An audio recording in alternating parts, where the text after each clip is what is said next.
कहानी की शुरुआत में हमें कुछ टीनेजर्स एक जगह गेमिंग टूर्नामेंट में पार्टिसिपेट करते हुए दिखाए जाते हैं, जहां जीतने वाले को 10 ग्रैंड्स मिलने वाले थे। उस गेम में सिर्फ दूसरे खिलाड़ियों को मारना और ज्यादा से ज्यादा पॉइंट्स इकट्ठा करना था। गेम शुरू होते ही दो प्लेयर्स दूसरे सभी प्लेयर्स को धड़ाधड़ मारना शुरू कर देते हैं और इस तरह वो ढेर सारे पॉइंट्स जमा कर लेते हैं। उनमें से एक नई प्लेयर थी और दूसरा एक मजा हुआ प्लेयर था जिसने गेमिंग की दुनिया में बहुत सारे इनाम जीते थे। भीड़ उन्हें जोश दिलाने के लिए चिल्लाती है और पुराना प्लेयर अपने एक्सपीरियंस के बल पर लीड करने लगता है, जबकि नई लड़की को आगे बढ़ने के लिए बहुत मेहनत करनी पड़ती है। इसलिए वो इम्पल्स 9 नाम के एक एनर्जी ड्रिंक की बोतल को एक ही घूंट में पी जाती है, जिससे कि न सिर्फ उसे एनर्जी मिलती है बल्कि टाइम भी 100 गुना स्लो हो जाता है। उस पावर की हेल्प से वो उस एक्सपर्ट प्लेयर समेत सारे प्लेयर्स को आसानी से मार देती है। इस तरह वो टूर्नामेंट जीत जाती है और अपने बॉयफ्रेंड के साथ इस खुशी को सेलिब्रेट करने लगती है, पर उसे पता नहीं था कि बहुत जल्द उसकी जिंदगी दुखों में बदलने वाली थी।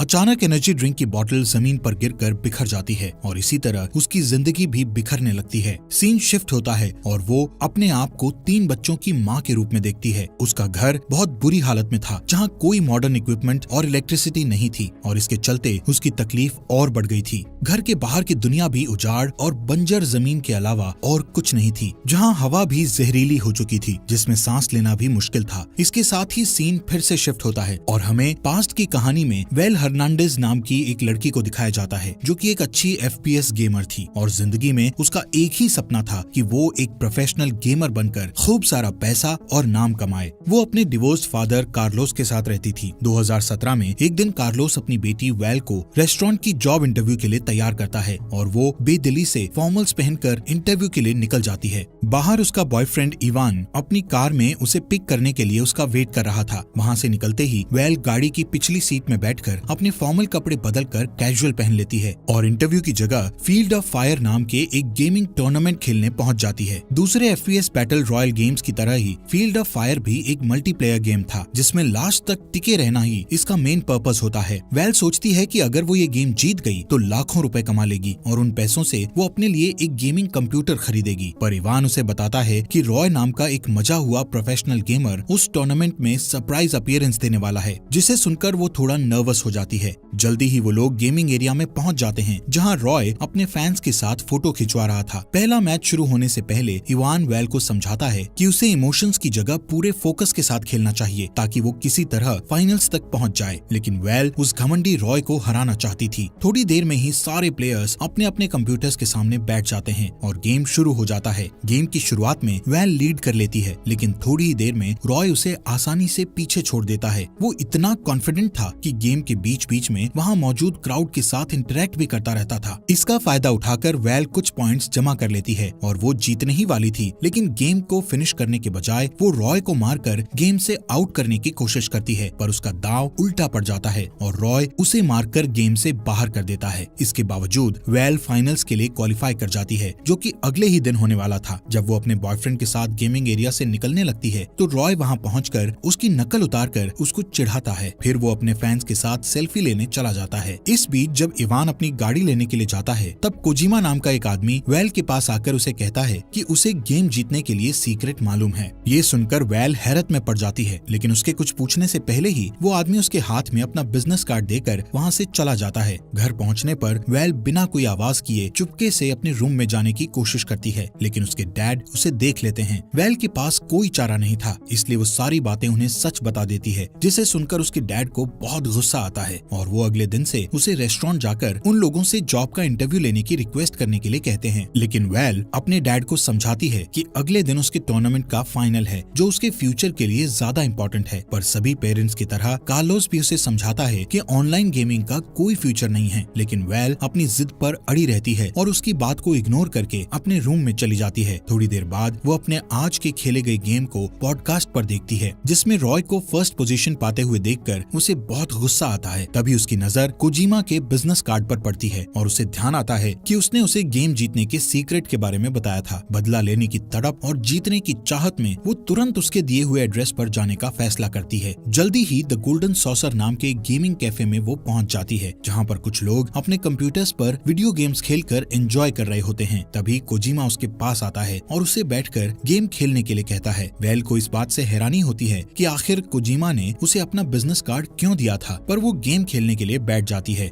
वो उस गेम में हाईएस्ट लेवल चूज करती है, जिसे कंप्लीट करना उसके लिए बहुत मुश्किल था। ये देखकर कोजिमा उसे इम्पल्स 9 नाम का एक एनर्जी ड्रिंक देते हुए कहता है कि ये कोई मामूली एनर्जी ड्रिंक नहीं है और वो चाहे तो उसे ट्राई करके देख सकती है। ये सुनकर वैल उस ड्रिंक का एक घूंट पी लेती है और अचानक उसके आसपास की सारी चीजें उसे स्लो मोशन में चलती हुई दिखने लगती है, जिसकी वजह से उसके लिए वो इम्पॉसिबल लगने वाला गेम बहुत ही आसान हो जाता है। फिर पलक झपकते ही वो रियलिटी में खुद को टेबल के दूसरी तरफ बैठे कोजिमा के सामने पाती है। जब वो उससे पूछती है कि उसे क्या हुआ था, तो वो उसे बताता है कि जो भी इम्पल्स 9 पीता है, समय उसके लिए स्लो हो जाता है और उसे ये एनर्जी ड्रिंक पीते हुए 1 घंटा बीत चुका था। वो उसे ये भी बताता है कि आप जितनी मात्रा में इस एनर्जी ड्रिंक को पिएंगे, टाइम भी उसी रेशो के हिसाब से स्लो होता जाएगा। ये कहकर कोजिमा उससे एक बॉटल ड्रिंक के बदले $500 की डिमांड करता है, जिसे सुनकर वेल शॉक्ड हो जाती है। उसे लगता है कि टूर्नामेंट जीतने के लिए एनर्जी ड्रिंक का इस्तेमाल करना चीटिंग है, पर तभी कोजिमा के फोन पर रॉय की कॉल आती है, जिससे उसे ये पता चल जाता है कि रॉय भी गेम्स जीतने के लिए उस एनर्जी ड्रिंक का इस्तेमाल करता था। इसी वजह से वो दूसरे गेमर्स के मुकाबले अनबीटेबल बना हुआ था। ये सब जानने के बाद वेल इम्पल्स 9 की बोतल खरीदने के लिए तैयार हो जाती है। अगले दिन गेम शुरू होने से पहले वेल इम्पल्स 9 की बोतल को अपने कीबोर्ड के पास रख देती है। गेम शुरू होने से पहले वो उस एनर्जी ड्रिंक का एक छोटा सा घूंट लेती है। फिर अल्ट्रा स्लो मोशंस की बदौलत वो गेम में लीड करने लगती है। ये देखकर रॉय भी इम्पल्स 9 का कुछ घूंट लेता है और तेजी से रैंक्स पार करते हुए टॉप पर पहुंच जाता है। इससे डेस्परेट होकर बिना कुछ सोचे समझे वेल ड्रिंक की पूरी बोतल पी जाती है, जिसके नतीजे में वो एकदम स्लो पेस में पहुंच जाती है और उसका पूरा फायदा उठाते हुए वो रॉय के अवतार को मारकर पूरा टूर्नामेंट जीत जाती है। उसका बॉयफ्रेंड इवान और सारा क्राउड उसके लिए चीयर्स करने लगता है। वो दोनों एक दूसरे को किस करने लगते हैं कि तभी एनर्जी ड्रिंक की बोतल जमीन पर गिरकर टूट जाती है। यहाँ से सीन शिफ्ट होकर वापस उस जगह पहुंच जाता है जहां हम वेल को एक बेकार से घर में चेयर पर एक बच्चे को गोद में लिए बैठा हुआ देखते हैं। थोड़ी ही देर में मैले कुचैले कपड़े पहने इवान वहां आता है और बच्चे को सुलाने के बाद उसे तैयार होने को कहता है। वेल बहुत कंफ्यूज थी और अपनी पूरी एडल्ट बॉडी और अपनी उंगली में वेडिंग रिंग को देखकर हैरानी से हांफने लगती है। वो थोड़ी राहत पाने का सोचकर नीचे जाती है, पर वहाँ और भी 2 बच्चे उसे मम्मी कहकर बुलाते हैं, जिसे सुनकर वो डर जाती है और घबराकर घर के बाहर निकल जाती है। वहाँ वो लोगों को टेंट में रहते और खुले में बने पब्लिक बाथरूम का इस्तेमाल करते हुए देखती है। आखिरकार उसे पता चलता है कि वो पलक झपकते ही लगभग 12 साल स्किप करके सीधे 2029 में पहुंच गई थी और वो लोग जिस जगह रह रहे थे वो पूरा इलाका चारों तरफ ऊंची दीवारों से घिरा हुआ था, जो कि वेस्टलैंड से इस एरिया को अलग करता था। वेस्टलैंड में डेथ लिजार्ड जैसे खतरनाक जानवर रहते थे जो इंसानों पर हमला करने के लिए बदनाम थे। इस वजह से वहाँ रहने वाले लोग अलग अलग शिफ्ट्स में गेट पर पहरा देते थे। इसके अलावा उसे ये भी मालूम चलता है कि जिन लोगों ने पास्ट में बहुत ज्यादा इम्पल्स 9 पिया था वो लोग रियल टाइम में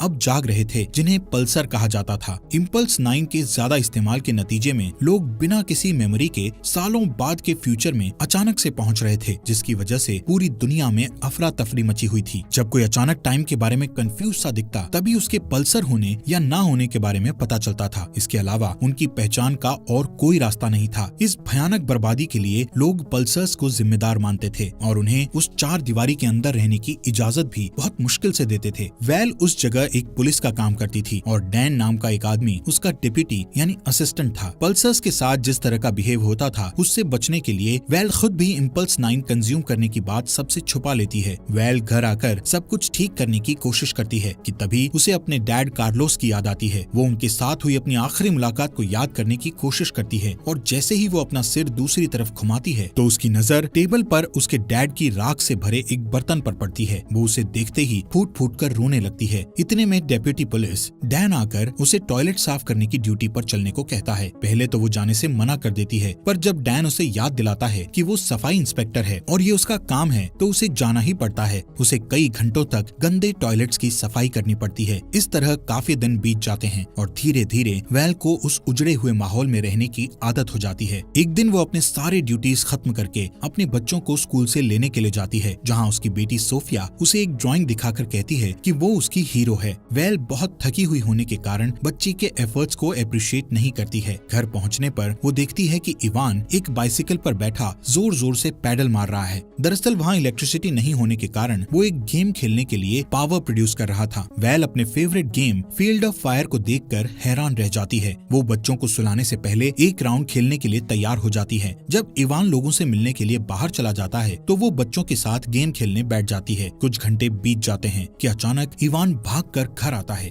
वो काफी डरा हुआ था और वेल से कहता है कि वो आज अपनी गार्ड की ड्यूटी करना भूल गई थी, जिसकी वजह से गेट पर पहरा देने वाले डैन को अंदर आने का मौका नहीं मिल पाया और वो डेथ लिजार्ड का शिकार बन गया। दोनों तुरंत वहां पहुंचते हैं जहां डैन की वाइफ वेल पर बहुत गुस्सा होती है। अपनी गलती पर शर्मिंदा होते हुए वो वापस घर जाने को होती है, पर तभी इवान उसे याद दिलाता है कि उसकी ड्यूटी अभी पूरी नहीं हुई है। ये सुनकर वो उदास मन से अपनी शिफ्ट पूरी करती है और घर आकर दुखी मन से फूट फूट कर रोने लगती है। इवान उसे प्यार से समझाता है और तसल्ली देता है। वेल को महसूस होता है कि वो इस नई दुनिया के लिए फिट नहीं है और इसीलिए सब कुछ छोड़कर वो वेस्टलैंड घूमने का इरादा करती है। लेकिन जाने से पहले वो इवान को एक लेटर लिखकर उसे बता देती है कि वो एक पल्सर है। अगले दिन वो कभी वापस ना लौटने का इरादा करके निकल जाती है। जब इवान वो लेटर पढ़ता है तो उसे बिल्कुल विश्वास नहीं होता। अगले सीन में हम देखते हैं कि वेल बंजर जमीन पर भटकते हुए एक बेकार पड़ी बिल्डिंग के पास पहुंचती है। वो उजाड़ बिल्डिंग असल में कोजिमा का gaming cafe the golden saucer था। वेल उस कैफे के अंदर जाती है और इधर उधर देखती है। कोजिमा को एक काउंटर से निकलते देख उसे हैरानी होती है। वो देखती है कि कोजिमा पर उम्र का बिल्कुल भी असर नहीं हुआ था, लेकिन वो ये राज उसे नहीं बताता है। उनकी बातों के दौरान कोजिमा को पता चलता है कि वेल एक हफ्ते पहले ही पास्ट से रियलिटी में जागी थी। वो स्वीकार करता है कि इम्पल्स 9 की वजह से बहुत सारी जिंदगियां बर्बाद हुई थी, लेकिन उसके पास वेल को उन सारी तकलीफों से छुटकारा दिलाने का प्लान था। कोजिमा इम्पल्स 9 का एक बड़ा बोतल लाकर उसे पीने को देता है। वो ये भी कहता है कि अगर उसने इसे पी लिया तो वो इस दुनिया में वापस कभी नहीं आएगी, क्योंकि वो सैकड़ों साल आगे के फ्यूचर में पहुंच जाएगी और तब तक वो इस दुनिया में मर चुकी होगी। कोजिमा उसे ड्रिंक पीते हुए गेम खेलने का सजेशन भी देता है।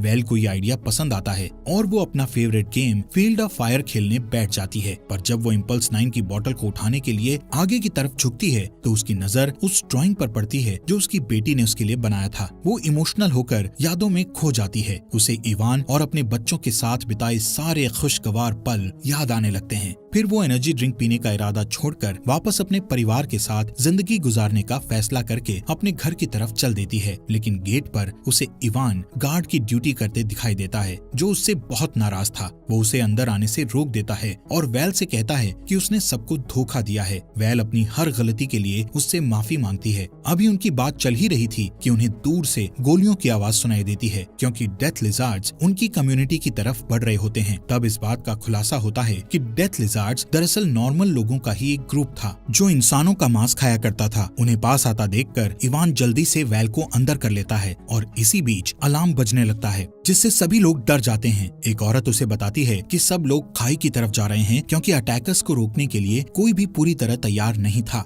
ये सुनकर उसके दिमाग में एक आइडिया आता है। चूंकि कम्युनिटी के सारे लोग उसके धोखे से नाराज थे, इसलिए वो उनके भरोसे को जीतने के लिए एक प्लान बनाती है और अपने हस्बैंड से कहती है कि वो यहाँ रहकर डेथ लिजार्ड्स को जितनी देर तक हो सके रोकने की कोशिश करेगी। इवान उसे छोड़कर जाना नहीं चाहता था, पर वो उसे बच्चों की खातिर जाने को कहती है। इस पर वो मान जाता है। फिर वेल इम्पल्स 9 का बड़ा बोतल जिसे वो अपने साथ लाई थी उसे निकालकर लड़ाई के लिए तैयार हो जाती है। डेथ लिजार्ड्स गेट पर पहुंचकर हमला बोलने के लिए तैयार दिखते हैं कि तभी वेल को पता चलता है कि डेथ लिजार्ड्स का लीडर और कोई नहीं बल्कि रॉय खुद था। दोनों एक दूसरे के आमने सामने थे। रॉय उसे बताता है कि वो रियलिटी में कुछ साल पहले पहुंचा था और अब वो एक जालिम लीडर बन चुका था जो किसी को भी मार सकता है। पर उसकी धमकियों का वेल पर कोई असर नहीं पड़ता, क्योंकि उसने उसके आने से पहले ही वो एनर्जी ड्रिंक पी लिया था। सबूत के लिए वो खाली बोतल को उसके सामने फेंक देती है। अचानक वेल स्लो मोशंस में चली जाती है और गैस के कैनिस्टर पर गोली चला देती है, जिससे सारे अटैकर्स हवा में उछल जाते हैं। फिर लगातार शूट आउट करते हुए वो सबको खदेड़ देती है।